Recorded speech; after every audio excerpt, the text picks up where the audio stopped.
આંખોમાં બહુ ખણ આયા કરે પણ આપણે જોઈએ ને તો અંદર કંઈ દેખાય નહીં, તો કંઈ મેજર નહીં હોય ને. ના એલર્જીક કન્જક્ટિવાઇટિસ બી હોઈ શકે, ડ્રાય પણ હોઈ શકે. ડ્રાય આઈસ એટલે આંખો સુકાઈ ગઈ, એ બહુ વખત સુધી આંખો પટપટાઈએ નહીં, એના લીધે થાય. ના એ અનેક કારણોમાંનું એક કારણ છે, બીજા ઘણા બધા કારણો હોઈ શકે. ડ્રાય આઈસ તો બહુ ઓછા લોકોને થતી હશે ને. ના અત્યારે આંખના ડૉક્ટરની ઓપીડીમાં 50%થી વધારે પેશન્ટ ડ્રાયને કારણે આવતા હોય છે. ડ્રાય આઈસ બહુ વખત સુધી સ્ક્રીન જોવાને લીધે થાય. હા એ થઈ શકે, પણ બીજા ઘણા કારણો પણ હોય છે. ડ્રાય આઈસ ફક્ત વૃદ્ધોને જ થાય? ના એ નાના બાળકોથી માંડી અને વૃદ્ધ સુધી દરેકને થઈ. માની લો ડ્રાય આઈસ થઈ ગઈ છે તો હું પ્રોપર ટાઈમસર આંખો પટપટાઈશ અને પ્રોપર પાણી પીશ તો ઠીક થઈ જશે ને. ના એ અનેક ટ્રીટમેન્ટમાંનું એક ટ્રીટમેન્ટ છે, એની સાથે બીજી ટ્રીટમેન્ટ બી જરૂર પડી શકે. અગર કોઈને આંખોમાં રેન્ડમલી બહુ આંસુ આયા કરે છે તો એ ડ્રાય આઈસ ના હોઈ શકે ને. ના ડ્રાય હોય એને રિફ્લેક્સ ટીયરિંગ થઈ શકે, આંસુ આવી શકે. એવું જરૂર નથી કે ડ્રાય એટલે આંસુ ના આવે, પણ રિફ્લેક્સ ટીયરિંગ થઈ શકે. એક વખત કોઈને ડ્રાય આઈસ આવી ગઈ પછી શું આખી જિંદગી એમને ડ્રાય આઈસ રહેશે? ના એવું ના હોય ને. અલગ અલગ ટાઈપની ટ્રીટમેન્ટ અવેલેબલ છે, જેનાથી આપણે એને ક્યોર અથવા રિલીવ કરી શકીએ. અલગ અલગ ટ્રીટમેન્ટ? તો આ ટ્રીટમેન્ટ હોય કેવી અને કઈ રીતે થાય, કોણ કરાઈ શકે સર? એ તો બહુ લાંબો સવાલ છે, એના માટે આખો વિડીયો જોવો પડશે.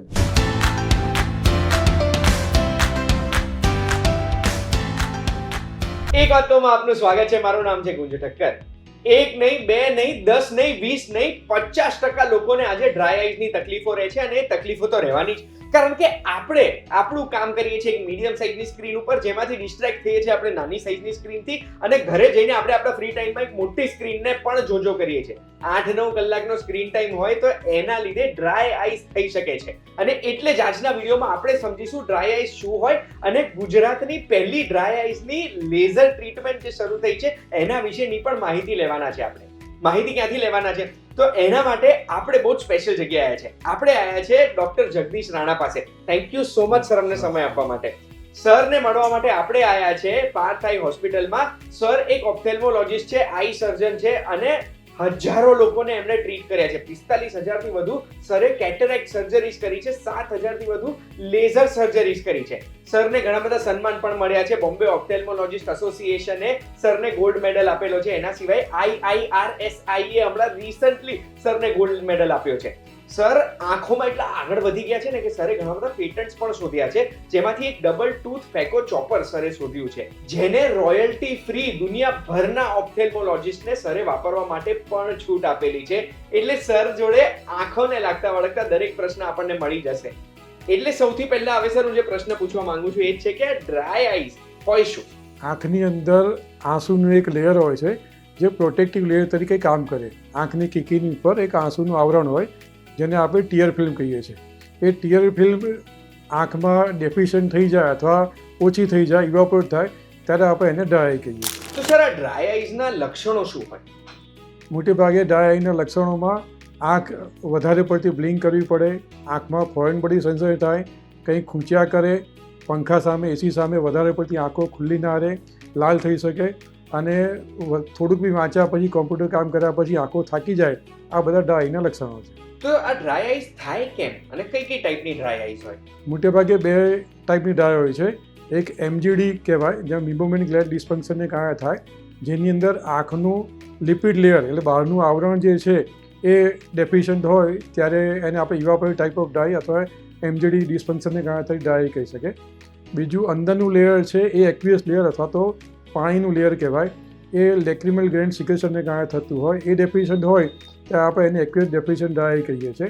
આ મુખ્યત્વે બે ટાઈપની ડ્રાય હોય છે. અને આંખની અંદર ત્રીજું એક લેયર પણ હોય છે જે સૌથી અંદરનું ચીકણું અથવા મ્યુસિન લેયર હોય છે. પણ ડ્રાય મોટે ભાગે બે ટાઈપની હોય. 85% ઓફ કેસીસમાં MGD એટલે બહારનું આઉટર ડિપિડ લેયર ડેફિશિયન્ટ હોય એને કારણે થતી ડ્રાય હોય છે.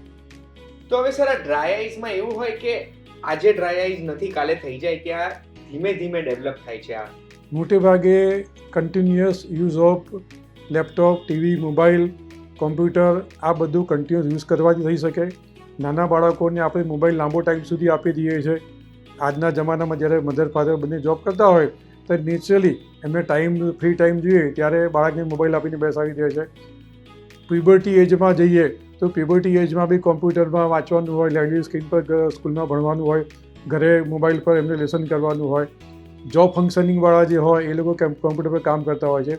અને મેનોપોઝની 42 પછીની ઉંમર આવે તો એ મેનોપોઝને કારણે બહેનોમાં અને એન્ડોપોઝને કારણે પુરુષોમાં પણ હોર્મોન ડિફરન્સને કારણે બી ડ્રાય થાય.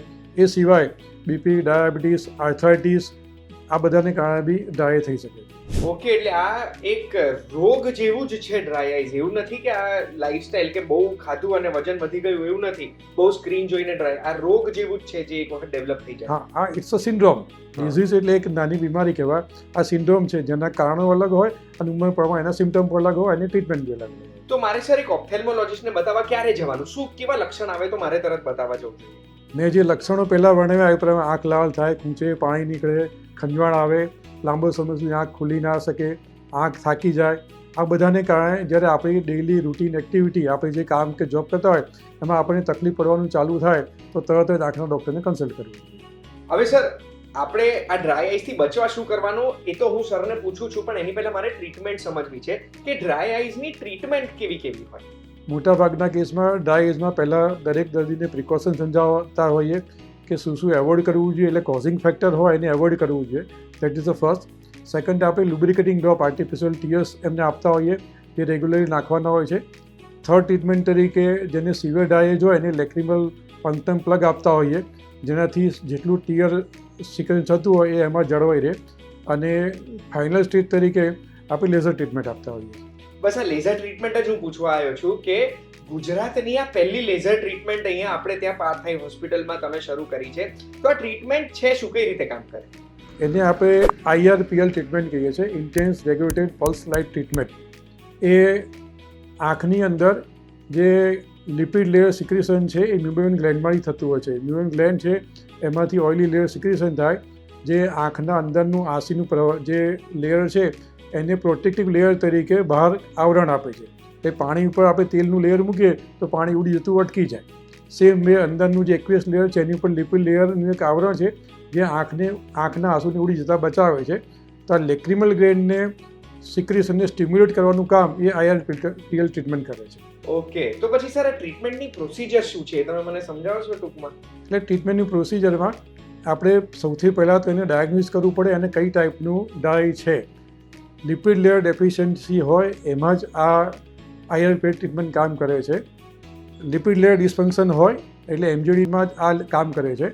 અંદરનું જે એક્વિયસ લેયર ડેફિશિયન્ટ છે એમાં આ કામ કરતું નથી. એટલે MGD છે 85% કેસીસ ઓફ ડ્રાય એમાં થતું હોય છે. એટલે આપણે એમ કહી શકીએ કે મોટાભાગના 85% કેસ ઓફ ડ્રાયના કેસીસમાં આ ટ્રીટમેન્ટ ઉપયોગી છે. અને આ કઈ રીતે કામ કરે છે એના પર આવીએ તો મ્યુબેન ગ્લેન્ડમાંથી સિક્રેશન ઓછું થવાથી લિપિડ લેયર ઓછું આવે છે એટલે અંદરનું પ્રવાહી છે ઉડી જાય છે અને ડ્રાય થાય છે. સર, તો પછી આ લિપિડ લેયર જે ડિપ્લીટ થઈ ગયું હોય એના માટેનું આ છે, તો આનો પ્રોસિજર એક્ઝેક્ટ હોય શું? એમાં પેશન્ટને આપણે આંખની ઉપર એક પ્રોટેક્ટિવ ગ્લાસીસ પહેરાવીએ છીએ જેથી લેઝર ટ્રીટમેન્ટની આંખમાં કોઈ આડઅસર ના થાય. જે એપ્લિકેશન એરિયા છે એટલે આ સ્કાલની નીચેનો લીડની નીચેનો એરિયા પ્લસ સાઈડનો એરિયા ત્યાં આપણે એક પ્રોટેક્ટિવ જેલ લગાવીએ છીએ અને પછી પેશન્ટને 4 એપ્લિકેશન લોઅર લીડમાં આપીએ છીએ, લોઅર ચીકમાં, અને એક ટેમ્પોરલી આપીએ છીએ. એ નીચેના પાર્ટમાં જે 4 એપ્લિકેશન હોય છે લેઝરની એ લોઅર લીડની મ્યુબેન ગ્લેન્ડ સ્ટિમ્યુલેટ કરે છે અને ટેમ્પોરલી જે આ જગ્યાએ એક લેઝર આપીએ છીએ એ અપર લીડ સ્ટિમ્યુલેટ કરે છે. એટલે અપર અને લોઅર લીડ બંનેમાંથી મ્યુબેન ગ્લેન્ડ સ્ટિમ્યુલેશન થઈ અને લિપિડ લેયરને સિક્રેશન કરવાનું સ્ટાર્ટ કરે. તો જો લિપિડ લેયર આપણે ફરી સિક્રેશન ચાલુ કરીએ તો નિશ્ચય છે ડ્રાય આઈના સિમ્ટમ અને ડ્રાય આઈની બીમારી છે દૂર થઈ શકે. તો IRPL છે એનું મુખ્ય કામ છે પેરાસિમ્પેથિક નર્વ જે લેક્રિમલ મ્યુબેન ગ્લેન્ડને સપ્લાય કરે છે એને સ્ટિમ્યુલેટ કરવાનું. In turn neuro transmitter release થાય છે જે મ્યુબેન ગ્લેન્ડને કોન્ટ્રેક્શન, સ્ટિમ્યુલેશન અને રીજનરેશનમાં હેલ્પ કરે છે. તેથી મ્યુબેન ગ્લેન્ડમાંથી લિપિડ લેયર બહાર આવે છે. એનાથી પેશન્ટનું જે લેક્રિમલ ફ્લો છે સ્ટેબિલાઇઝ થાય છે અને પેશન્ટના ડ્રાયના સિમ્ટમ છે એમાંથી ખાસી રાહત મળી જાય છે. સમજી ગયો. તો પછી સર આ જે ટ્રીટમેન્ટ છે આ ખાલી પેલું તમે જે લિપિડ લેયર વાળા જે ડ્રાય આઈઝ હોય એમાં જ થાય કે બીજા કોઈ કેસીસમાં બી થઈ શકે? બીજા કેસીસની અંદર લેક્રિમલ ફ્લો જો લિપિડ લેયર નોર્મલ હોય તો આ ટ્રીટમેન્ટનો કોઈ મતલબ નથી. પણ લિપિડ લેયર પણ ડિસફંક્શન હોય અને લેક્રિમલ લેયર પણ ડિસફંક્શન હોય તો આ લિપિડ લેયર સિક્રેશન થશે તો લેક્રિમલ ફ્લો છે એ બી સ્ટેબિલાઇઝ થાય છે, એટલે એવા કેસીસમાં બી ફાયદો થઈ. તો મારો સવાલ એ છે કે આ કેમ પ્રિફર કરો છો તમે, કે તમે આજે એક ડેકોરેટેડ આઈ સર્જન છો, તો આજે તમારા મતે આ ટ્રીટમેન્ટ કેમ વધારે ઇમ્પોર્ટન્ટ છે ડ્રાય આઈઝ માટે? ડ્રાય આઈના કેસીસમાં પેશન્ટને ઘણા લાંબા સમય સુધી, વર્ષોના વર્ષો સુધી ટીયર્સ નાખવા પડે છે. એમાં જો આર્ટિફિશિયલ ટીયર્સ નાખવા પડે છે અને લાંબા સમય ડ્રોપ નાખવાને કારણે પેશન્ટ કંટાળી જતા હોય, થાકી જતા હોય છે અને વારે વારે ડૉક્ટર બદલતા હોય છે અથવા પોતાની જોબ બદલી નાખતા હોય છે. એવા કેસીસની અંદર લેઝર ટ્રીટમેન્ટ આવવાથી પેશન્ટને ફાયદો થાય છે. It's a part of a comprehensive plan કે લેઝર ટ્રીટમેન્ટ આપવાથી પેશન્ટને ટીયર પરની ડિપેન્ડન્સી ઓછી થઈ જાય છે. આર્ટિફિશિયલ ટીયર્સ છે ઓછા નાખવા પડે છે, પ્લસ ઘણા બધા અંશે ઘણા બધા લોકોને મટી પણ જતું હોય છે. સમજી ગયો. તો પછી સર આ લેઝર આપણે આપીએ છીએ તો આ સેફટી કેટલી હોય આની અને સક્સેસ રેશિયો કેવો હોય? સક્સેસની વાત કરું તો એવા સ્ટડી થયેલા છે જેની અંદર 85% ઓફ પેશન્ટની અંદર પેશન્ટના લગભગ બધા સિમ્ટમ જતા રહે છે. એટલે લાલ થવું, ખૂંચવું, પેશન્ટની આંખો ન ખુલવી, ઇવાપોરેટિવ ડિઝીઝ થવું, પેશન્ટને કમ્ફર્ટ ન લાગવી, થાકી જવું, આ બધા સિમ્ટમમાં 85% કેસીસમાં પેશન્ટને રિલીફ થતી હોય છે. અને એફિકસીની અને સેફ્ટીની વાત કરીએ તો સેફ્ટીની અંદર પેશન્ટની સ્કિનના કલર પ્રમાણે આપણે પાવર સેટ કરતા હોઈએ છીએ, એનર્જી સેટ કરીએ છીએ. Darker the skin, lesser the energy, lighter the skin, more the energy. એટલે સ્કિનના કલર પ્રમાણે આપણે એનર્જી સેટ કરીએ છીએ, એટલે એમાં કોઈ ટાઈપના કોમ્પ્લિકેશન થવાના ચાન્સીસ રહેતા નથી. છતાં ક્યારેક કોઈ દર્દીને માઇલ્ડ સનબર્ન જેવા સિમ્ટમ થઈ શકે, જેમાં સામાન્ય આંખ લાલ થવી અને સામાન્ય સોજો આવું કદાચ ક્યારેક રેર કેસીસમાં થઈ શકે છે. તો એવા કેસીસની અંદર પેશન્ટને આપણે સલાહ આપતા હોઈએ છીએ કે પહેલાં અડધો કલાક સુધી એકદમ બ્રાઇટ સન એક્સપોઝર અથવા બ્રાઇટ લાઇટની સામે એક્સપોઝર એવોઇડ કરવો જોઈએ અને અડધો કલાક માટે પ્રોટેક્ટિવ ગ્લાસીસ પહેરવા જોઈએ. એટલે ઓલમોસ્ટ નીલ કોમ્પ્લિકેશનના ચાન્સીસ આમાં હોય છે. તો આના સિવાય બીજા કોઈ સાઇડ ઇફેક્ટ્સ હોય નહીં? ના, આમાં બીજા કોઈ સાઇડ ઇફેક્ટ હોતા નથી, પણ પેશન્ટની ટ્રીટમેન્ટ આપતા પહેલાં કયા પેશન્ટ ના આપી શકે એ પણ આપણે જાણવું જોઈએ. લાઈક કે પેશન્ટ પ્રેગ્નન્ટ હોય, પેશન્ટને જે લેઝર એપ્લિકેશન એરિયા છે ત્યાં કોઈ સ્કિન ડિઝીઝ હોય, પેશન્ટની સ્કિન સેન્સિટિવ હોય, એક્ઝિમા હોય અથવા સ્કિનની ટ્રીટમેન્ટ ચાલુ હોય, અથવા પેશન્ટને આંખની અંદર કોઈ બીમારી હોય, કે આંજણી છે, ઇન્ફેક્શન છે, ઇન્ફ્લેમેશન છે, આવા બધા કેસીસમાં ટ્રીટમેન્ટ કર્યા પછી આપણે એને આપવું જોઈએ, તો કોમ્પ્લિકેશન થવાના ચાન્સીસ ઘટી જાય. હવે સર તમે કીધું સ્કિન ટોન પ્રમાણે આપણે કેટલો પાવર આપવાનો છે નક્કી થાય. માની લો કોઈ આંખો પાસે ટેટુ કરાયેલા છે, તો એ લોકો આ ટ્રીટમેન્ટ લઈ શકે કે ના લઈ શકે? ટેટુ કરાયેલા પેશન્ટ એ સ્ટ્રોંગલી કોન્ટ્રાઇન્ડિકેટેડ છે, કારણ કે ટેટુ કરાવવાથી એ જે પાર્ટ છે ત્યાં સ્કિન એબ્સોર્બ, તે સ્કિનની અંદર લેઝર એબ્સોર્બન વધી જાય છે, એટલે ત્યાં બંધ થવાના ચાન્સીસ વધારે હોય છે. છતાં આ નવી IRPL ટ્રીટમેન્ટની અંદર એવું અવેલેબલ છે કે જો પેશન્ટને તલ હોય તો તલને આપણે ઢાંકી દેતા નાના નાના સ્ટીકર લગાવી દઈએ છીએ, જેથી તે એબ્સોર્બ ના થાય. પણ મોટું ટેટુ હોય તો એને ઢાંકીએ તો ટ્રીટમેન્ટ જ ના આપી શકાય, એટલે ટેટુ એ કોન્ટ્રાઇન્ડિકેટેડ. ટેટુ ક્યાં મોઢે ક્યાંય બી ના હોવું જોઈએ કે બસ આંખોની નીચે ના હોવું જોઈએ? જેટલો એપ્લિકેશન એરિયા છે એટલા પાર્ટમાં ના હોવું જોઈએ, બાકી બીજે ગમે તે હોય એને કોઈ વાંધો નથી. પછી સર એક વખત આ ટ્રીટમેન્ટ થઈ પછી રિકવરી ટાઈમ શું હોય ને ક્યારે આપણને સુધારો દેખાવા મળે? મોટે ભાગે ફર્સ્ટ ટ્રીટમેન્ટથી પેશન્ટને ટ્રીટમેન્ટથી ડ્રાય આઈના સિમ્ટમમાં રાહત થતી હોય છે, અને પણ એના અલગ અલગ એપ્લિકેશન પીરિયડ હોય છે. પ્રોટોકોલ જણાવું તો પહેલો લેઝર ટ્રીટમેન્ટ આપ્યા પછી 15 ડેઝ પછી બીજો લેઝરનો પ્રોટોકોલ હોય છે, એના 1 મહિના પછી ત્રીજો અને એના 1 મહિના ચોથો, એટલે ટોટલ 75 ડેઝ, અઢી મહિનાની અંદર 4 ટ્રીટમેન્ટ જો પેશન્ટ લે છે તો મોટાભાગના પેશન્ટને ડ્રાય આઈના સિમ્ટમમાંથી રાહત મળતી હોય છે. હવે સર IRPL કીધું તમે, એક IPL કરીને પણ આવી લેઝરની ટ્રીટમેન્ટ છે, તો એમાં અને IRPL માં ફરક શું છે? IPL ટ્રીટમેન્ટ એટલે ઇન્ટેન્સ પલ્સ ટ્રીટમેન્ટ અને IRPL એટલે intense regulatory pulse light treatment. એટલે બેનું નામ જ કહે છે કે એકમાં લાઇટ પલ્સ રેગ્યુલેટર છે, એકમાં વિધાઉટ રેગ્યુલેશન છે.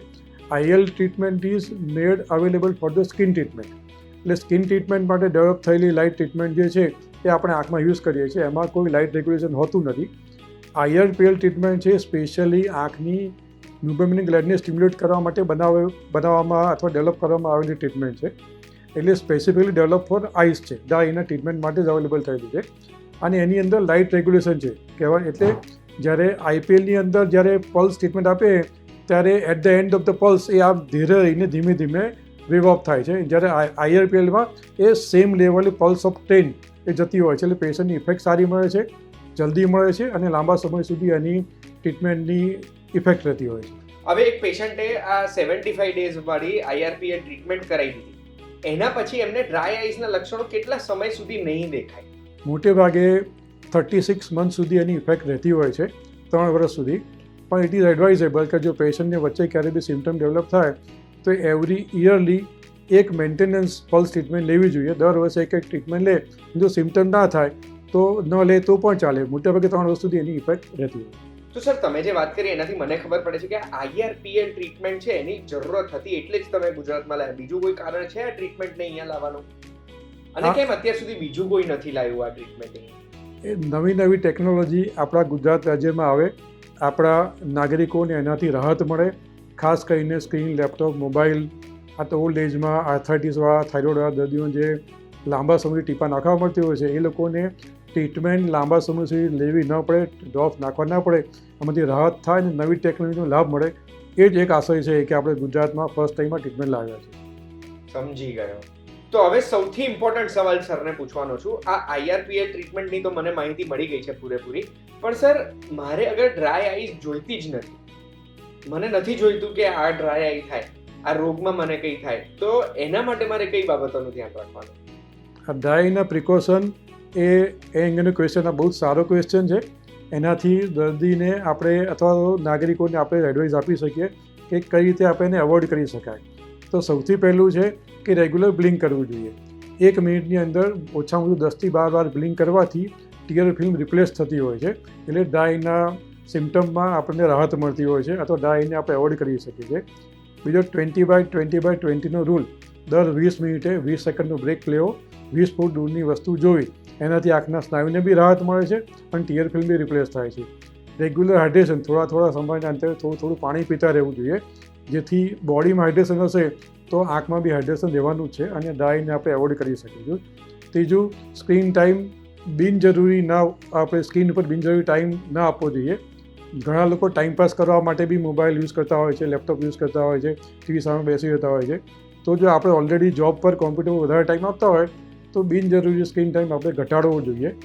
અને રૂટ ઓફ ધ કોઝ એટલે થાઇરોઇડ, ડાયાબિટીસ, આર્થરાઇટિસ, આ બધી બીમારીને બી જો આપણે કંટ્રોલમાં કરીએ તો એના સિમ્ટમ થવા જે આવે છે એ એને ઘણી બધી શક્યતા ઘટી જાય છે.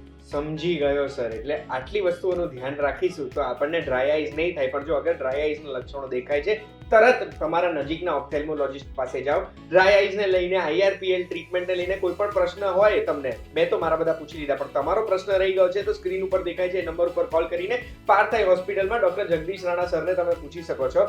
સર તમે સમય આપ્યો એના બદલ અમે ખૂબ ખૂબ આભારી છે. ખાસું બધું જાણવા મળ્યું આજે મને. તમે યાદ રાખજો, પાણી પીતા રહેજો અને પટાવતા રહેજો, આંખોને પટાવતા રહેજો, જેનાથી આંખો આપણા કયામાં રહે. આ વિડીયોની માહિતી તમને ગમી હોય તો આવી જ માહિતી માટે એક વાત તો જોતા રહેજો. આપણે ફરી મળીશું. ધન્યવાદ. Thank you so much sir.